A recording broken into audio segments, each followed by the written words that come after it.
Greetings everybody, this is Leviathan here, and I'm bringing you the long-awaited Condemn Crusader in high-level Greater Rifts. Yes, this is going to be a build guide that tells you exactly what you need to know in order to be successful as a Crusader in high-level Greater Rifts using the Akkhan Condemn setup. A lot of people are seeing this as a popular build now since Riker's S-tier ranking came out for Condemn, moving it up the charts and being a very popular build. In general, it was already very strong. It's great for the speed farming. I have guides on both T13 speed farm and bounties for split bounties as well if you want to check those out. Definitely feel free to look around the channel. There'll be some links in the description below. There will also be a Diablo fans guide in the description below in case you want a more written version of all this. But a lot of people have just been saying, Leviathan, when they come to the stream, you know, my Condemn Crusader is squishy. I can't really get the high Greater Rifts done. Like, what do you do? How does it work?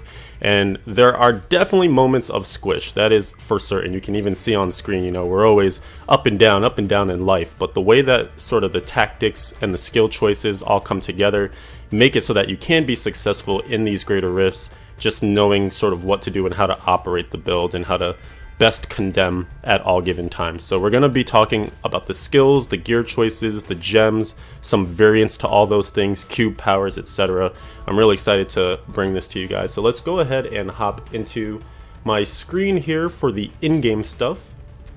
And we'll talk specifically first about the Akkhan Set, right? So for those who aren't 100% ensconced in Crusader, the Akkhan Set got buffed up for patch 2.6.1 season 12.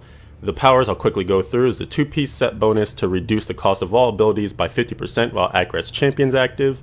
4-piece reduces the cooldown of Akkhan's champion by 50%. And then the 6-piece set bonus, while you have Akkhan's champion active, you deal 1500% increased damage and you take 50% less damage. So this build obviously is all around keeping Akkhan's champion up at all times. And the magic number for that, once you factor in the set's cooldown reduction, is your own cooldown reduction of at least 56%. That's going to give you some overlap for the skill and make sure that, you know, if you're mashing that button, you're going to hopefully be able to keep Akkhan's champion up at all times. And it's paramount to being successful with Condemn. I cannot stress that enough, that if you want to be good with pretty much any Akkhan build, you need to get to that 56% cooldown reduction mark, because that's going to keep you boosted up and, you know, reducing your cost for your skills, which Condemn is a very wrath hungry skill. It's going to keep your damage reduction up, and it's also going to keep your damage buff up. So you need 56%. Cannot stress that enough. And yes, it's very hard to get to. Crusaders have a very tough time getting exactly the gear that they need. They're very gear dependent, and the affixes have to be really good on the gear. So, you know, don't get discouraged if your Crusader isn't coming out the gates swinging and destroying everything. You just have to make sure the gear is there to support all of that. It will get there though. Just give it some time. So I'm going to quickly go around to the different Akkhan pieces and just show some of my affixed choices, talk about some potential options. Here on the shoulders, I have Strength, All Res, Cooldown Reduction, and Condemn. One of the choices you can make here is, instead of All Res, go with Vit, because you're definitely always looking for more life in Condemn builds. You're pretty low on it in general, so feel free to maybe swap All Res for Vit. You can also potentially try and slot in area damage, but area damage for Condemn isn't that high of a priority, so you don't need to go out of your way to get it. It's just something to keep in mind.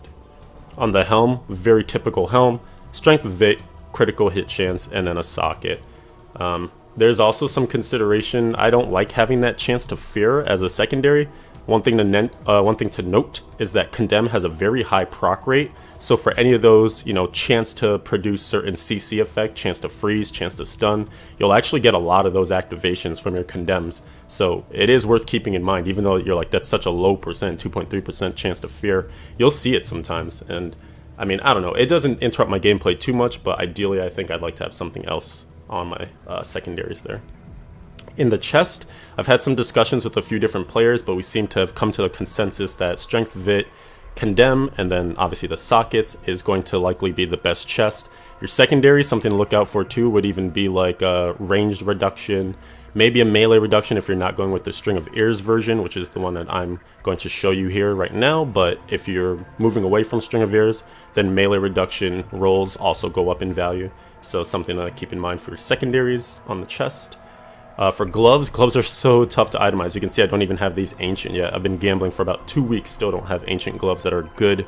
You have strength, critical hit damage, critical hit chance, and cooldown reduction. That's going to be pretty standard. You know, at some point maybe you roll the strength off to, like I was saying, you can maybe get an area damage roll if you really want to slot area damage in. A secondary that's pretty rare but nice to have is that chance to stun, which you can see I do have on these gloves. And like I mentioned, you will proc those CC effects quite a bit. So something to keep an eye out for, but it's going to be really hard to get perfect affixes across, you know, primary and secondary for your gloves, so just take what you can get. On the pants side, very typical strength fit, all res sockets, not too much to talk about there. And then the amulet, we have an amulet. Akkhan's is a 7-piece set, so you do have some variation to move things around, but pretty much everyone should be using the amulet because it's going to allow you to make some other choices with taking one of the Akkhan pieces out and doing some variants. So here I have the Talisman of Akkhan, and these are exactly the stats you want. You want holy skills deal, you know, X% more damage, hopefully that 20%, then critical hit damage and critical hit chance, and a socket. So that's what you're looking at there for your amulet. That shouldn't be too hard to get in terms of getting just a regular one, because you can always convert in the cube your pieces of your Akkhan set. If you have extra pants or extra boots or whatever, use the 4th recipe and just convert pieces until you get an amulet, and then hopefully you'll get some good stats on the amulet. Looking around at the rest of the gear, we are using Condemn with Vacuum, so that will activate Strong Arm Bracers, so this is a nice additive bonus damage to our damage output.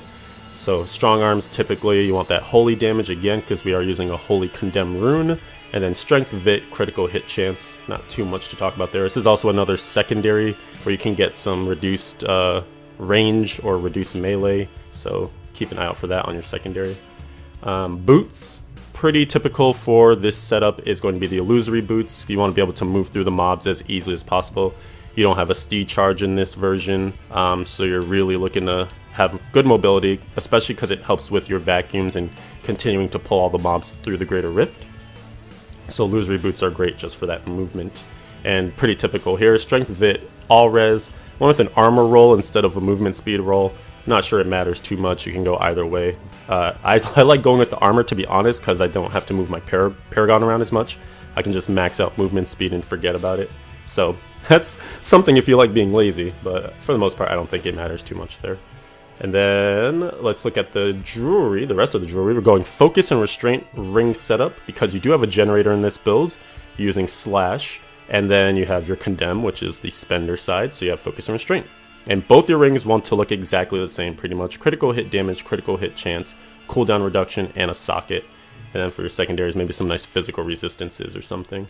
So that's pretty much exactly what you're looking at. You can see these rings are pretty nice. Gonna be tough to get in Ancient, because you gotta get all those stats correct. But, you know, pretty nice there. And then the weapon, I'm using a Furnace, and you're like, wait a minute, but Blade of Prophecy supports Condemn. We'll get to that in a moment, because of course you can see in the cube that I do have the Blade of Prophecy, but I have a Furnace here, this is actually the first Primal I got all season, so pretty happy about that. This is probably ideal statting on it too, you know, that high base damage, 10% damage roll, strength, and then cooldown reduction, and of course the Ramalani's gift on there for a socket.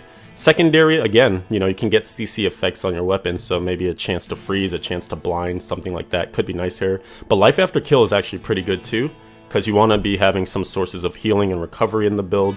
And so Life After Kill, especially when you're killing a lot of trash, which you will be as a Condemn Crusader, can be pretty nice to sustain you throughout the Rift. And then of course you want that high elite damage legendary power there, so on a Primal, it's all maxed out. Moving towards the shield, we have Frighter's Wrath, and that is a Condemn specific shield. The power on there is that Condemn has no cooldown and has its damage increased by a range of 600 to 800%, so that's going to be the make or break there if you have a good shield or not. You need the high side of that percent, so you're definitely looking to get at least 775% plus, you know, if you want a good shield. And the cost of the skill now goes to 40 Wrath for removing the cooldown. Stats on here are definitely going to vary. I mean, again, it's going to be really hard to get a good shield, so I would keep an eye out for just, you know, different versions of the shields that you find.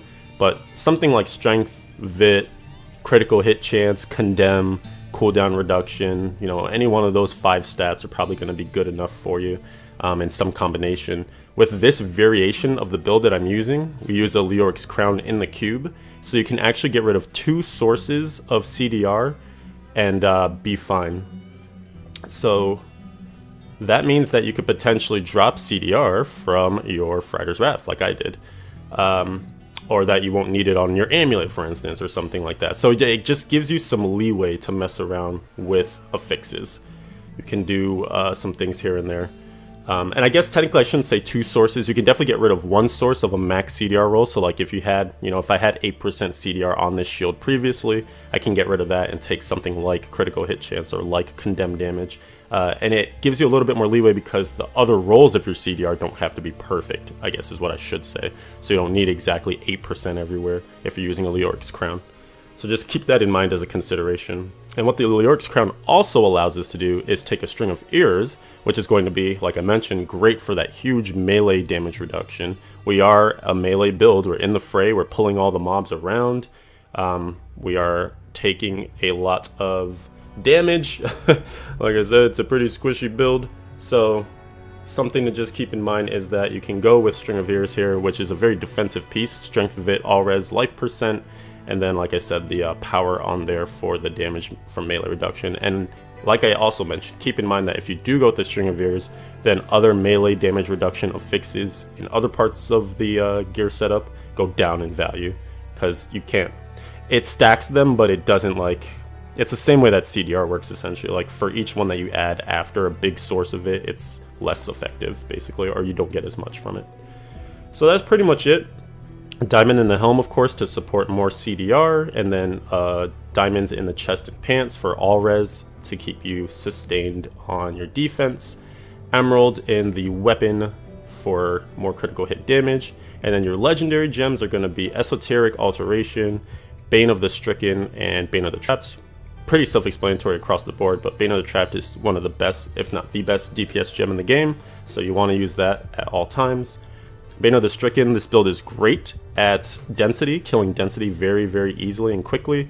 However, it's really horrible at single target, so this is basically here to help you kill the Rift Guardian. Once you get to that, it'll probably be some of the longest and most arduous parts of the Greater Rift, so you need that Bane of the Stricken to help you kill the boss faster. And then an Esoteric Alteration, just again for the defensive portion to help you stay upright, since your Crusader can be squishy at times. Looking at the skills, we have Slash with Guard. Guard gives you 5 stacks, and those 5 stacks give you 5% increased armor anytime you hit an enemy. It is a generator build, or sorry, a focus and restraint build, like I said, so you need a generator. So this is nice, it just gives you another defensive bonus, increase that armor, and activates your focus and restraint. It also will produce some wrath for you too. You don't want to go crazy, always be slashing, because you want to move around a lot. You need to be moving so that you're not getting hit and destroyed all that often. That's just something to keep in mind. So you want to slash, keep your focus and restraint up, but don't sit there and focus on trying to generate as much wrath as you can with this. Your wrath will be generated in other ways. Condemn with Vacuum. For those who have played Support Crusader in the past, or maybe you've played Condemn back when it was really good in Season 1 or Season 2, you should be familiar with how this rune works. You basically have a delay from when you cast Condemn, and it builds up for 3 seconds, and as it builds up, it starts to pull enemies around you, into you, and then explodes. So it's a really nice thing for gathering density. So you want to be moving throughout the rift, getting a sense of how far you can be before it'll drag mob in, and then suck them all in, blow them up, and you can cast this repeatedly. However, one thing to note is that Condemn is on a global timer or a global cooldown. So even though, and I guess it's worth mentioning with the Furnace as well, even though you might have, you know, a gazillion attack speed or 0 attack speed, which you would never have, but if you have any various numbers of attack speed, they actually don't matter for casting Condemn. Condemn will always be cast at an exact rate because of how that little cooldown timer works. So it's almost rhythmic in the way that you cast Condemn. You have to kind of get used to fighting against that little cooldown that happens when you cast Condemn. So spamming it will actually produce less DPS because you won't be getting Condemns right as they're available to be cast. So if you can see, it's kind of 1, 2, 3, 4. Like, there's a nice rhythm to it. So keep that in mind when you're condemning. If you're just spamming it, like you can see, there's a delay. Like, you're not always going to get your condemns out. Next skill up is Iron Skin, Steel Skin. Again, another source of defense in the build.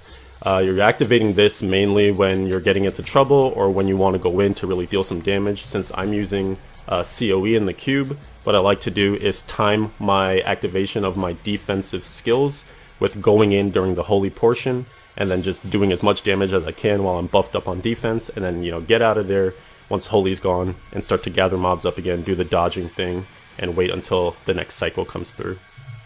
Another thing to support that playstyle is Laws of Justice with a movable object. The active portion of this, so when you hit the button, it empowers the law and it gives you 490 all resistance, and then it also increases your armor by 7,000. So you can see there's some armor synergies here with this law, and then with the percent armor being buffed up here on slash. And I even have an armor potion. You know, you can take whatever potion you want, but I particularly like the armor potion for the Crusader here. So that is kind of just some nice synergy going there. But yeah, these are the two skills I'm activating when I'm going in to do that damage during the holy part of Convention of Elements. Provoke, Too Scared to Run. This is just a way to kind of get the mobs from slowing down attacking you, because you want to minimize as many hits as you can take as possible, because it will start to add up and proc you all the time. This is also your generator, another source of generation, in fact a very strong one, because when you have the enemies grouped up around you, you regen wrath based on how many enemies are around you. So you taunt the enemies and you gain an additional 5 wrath for every enemy that's taunted. They'll focus their attention on you for 4 seconds. So you can imagine 20 mobs around you times 5, that's 100 wrath coming back. So it's huge ways to regen wrath very quickly, very easily.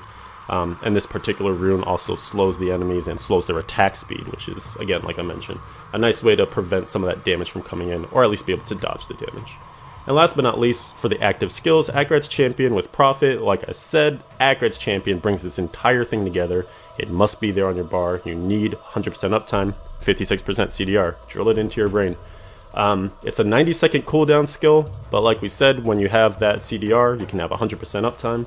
So when you go into Akkhan's Champion, you get all awesome and huge, and then your damage is increased by 35%. That's a multiplier. And then it also increases your wrath regen by 5. So again, another source of some wrath regen coming in. And then you also, with Prophet, gain 150% additional armor while Akkhan's Champion is active, more armor synergy. And then there's also a cheat death baked into this. So the first time that you take fatal damage while Akkhan's Champion is active, you just get returned to full life, and you're procced on Prophet. So it actually hits before your cheat death from passive, the indestructible cheat death. So you can kind of take advantage of this, and if you see that you're going to proc but that your Akkhan's Champion is about to renew, you can actually just take the proc on Akkhan's Champion for Prophet. It'll be there for like 3 seconds, and as soon as you activate your next Akkhan's Champion, it goes away. So you're basically back to that free life again. So this is something to really keep in mind going throughout the Greater Rift. It's another way to really take damage but still live, and minimize that downtime in the Greater Rift. So learning how to play with Akkhan's Champion is really important, and learning how to play with the proc in particular. For your passives, Heavenly Strength, very required. You have to have this if you have a two-hander, so that you can equip a two-hander and a shield. Not much else to say about it. It's needed, it's necessary. It reduces your damage by 20%. Finery, one of probably the most powerful passives in my opinion in the game. You gain 1.5% strength for every gem that's socketed into your gear. And as you can see, we have many sockets, because we have 2, 3, 1, 1, and then 1, 2, 3. Sometimes people even get it in their shield. I don't know if that's optimal, but it is just another way to get more out of your finery. But all those added together, that's what, 3, 6, 9, 10. So 15% more on finery for your strength, which is insane when you think about it, because you're augmenting for strength. You have strength from Paragon, and then you have strength from just having all these, you know, ancient and primal pieces. You're going to have a huge base of strength. So that's just something to keep in mind. It's going to be a massive increase to your strength, and that's going to factor both into your damage output and into your armor again. So finery, learn to love it. It's beautiful. Holy Cause, this is another sort of double time thing, because you get damage boosting out of it. The amount of damage dealt by your weapons increased by 10%, and then you also get a heal. So whenever you deal holy damage, which we are with Condemned Vacuum, you heal up to 1% of your total life, and that's for every enemy hit. So you can see why it matters a little bit to get your health pool up. It can be very productive for you, and then from there you'll be able to sustain yourself throughout the Greater Rift, which again is another thing we talked about with, you know, some life after kill on gear, but also Holy Cause here as another healing source. Really, really good. And last but not least, indestructible. You guys should know this, especially if you're a hardcore Crusader. When you receive fatal damage, you become immune to damage. You gain a 35% increase in damage. So you can almost sometimes proc indestructible on purpose if you want a little damage boost. And you also gain 107,284 life per kill for 5 seconds. So this is all that 5-second indestructible window where you can do increased damage, increased life after kill, and you're immune to damage. Now, I'm not saying that you should just like go and like I want to proc all the time, but it is something to keep in mind too. In a way, maybe like there's a last couple of seconds on the boss, just, you know, proc and see if you can go ham to clear that Greater Rift. So that's pretty much it for the skills and the gear. The cube I kind of went over a little bit, but Blade of Prophecy, like I said, we cubed that and we used the furnace because attack speed for the most part does not matter as far as maximizing condemns go. Blade of Prophecy, 2 condemned enemies also trigger Condemn's explosion, and the damage of Condemn is increased by 800%. So you get that multiplier on Condemn, and then you can also get multiple Condemns coming off of hitting multiple enemies with Condemn. So it's basically just giving you these huge triggers of tons of Condemns over and over. It's a beautiful thing, and that's why density is so good for the build, because as you can get more enemies together, you're going to get more free Condemns, and then they're just going to be super buffed up Condemns. And so you're just doing crazy damage. Crazy damage. Lyric's Crown, I had alluded to a little bit. It increases the effect of any gem socketed into your helm by 100%. So that means you're doubling your, over here, doubling your diamond in the helm. So you can see that's why we can get away with having, with Leorix in the cube, you know, a source here with no CDR on it, and then like I was mentioning, some imperfect CDR rolls if you want, and still hit that 56%. And last but not least, Convention of Elements. You should be familiar with this ring by now. It's just a huge boost to elemental damage. So we're a holy build. When holy comes around, that's when we really want to maximize damage output. Another thing you could potentially do is drop Convention if you feel like you really just can't survive. Go with Unity instead. Make sure you have the combination on your followers, so Unity and a follower can't die relic on them, and that'll give you that 50% damage reduction. I was also talking about variants.